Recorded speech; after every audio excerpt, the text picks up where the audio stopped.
Hello students, now continue our discussion on fuel cells. In this discussion we shall look into the molten carbonate fuel cell. So as you see, it is like we have seen the earlier fuel cell. This also fuel cell contains a anode and hydrogen gas is supplied through the anode. Not necessarily hydrogen. Here you can have methane gas or ammonia gas. You can use either of these. And you have got cathode and we supply oxygen, that is, we can supply air also. And then there is a electrolyte is the molten carbonate, that is the electrolyte you can see in the center between these two cathode and anode. And what is generated is water and heat goes out, and this CO2 which is generated continues the cycle. The anode reactions are carbonate plus hydrogen, uh, means this hydrogen what we are supplying at the anode, which will result in water plus CO2 formation plus electrons, 2 electrons. Okay, this CO2 will travel to the CO2 will react with the oxygen at the cathode reaction along with electrons and produce carbonate.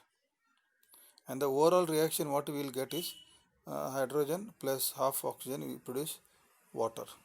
So ultimately like any other fuel cell, this hydrogen and oxygen react to produce electricity, heat and water, and we are using electricity to run the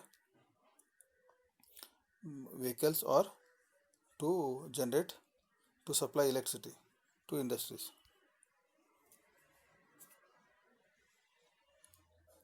So the molten carbonate fuel cell uses a molten carbonate as a electrolyte.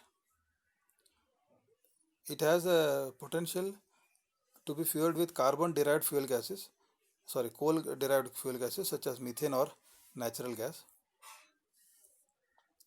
These fuel cells can work up to 60% efficiency. So in the molten carbonate fuel cells, negative ions travel through the electrolyte to the anode where they combine with hydrogen to generate water and electrons. MCFCs, molten carbonate fuel cells, are currently being developed for natural gas and coal based power plants for electrical utility, industrial and military applications. The MCFCs are high temperature fuel cells that use an electrolyte composed of molten carbonate salt mixture suspended in a porous, chemically inert ceramic lithium aluminum oxide matrix. Since they operate at extremely high temperatures of 650 degrees and above, non-precious metals can be used as a catalyst at the anode as well as cathode, reducing the cost. Because the catalyst, platinum and all, which are used as catalyst in other fuel cells, they are expensive.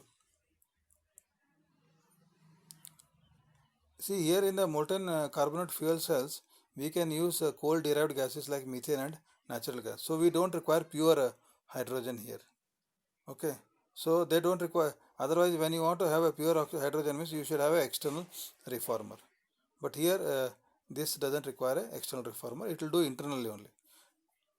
So because of the high temperatures at which they operate, the fuels are converted into hydrogen within the fuel cell itself, and this process is called as internal reforming, which also reduces the cost.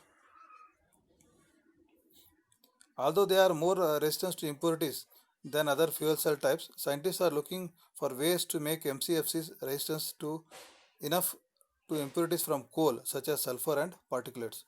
So particulate matters and sulfur are the impurities which can cause problems to the fuel cell.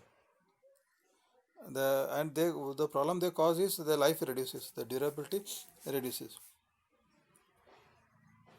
and the high temperature at these cells operate the corrosive electrolyte used accelerate component breakdown and corrosion. So because of high temperatures and high temperatures like 650 degrees centigrade operating temperature as well as this molten carbonate as a electrolyte, it leads to corrosion and breakdown. So it reduces the life of the cell. So research is going on to make this to overcome the shortcomings of this fuel cells, molten carbonate fuel cells, so that we can improve the life and performance of the fuel cells.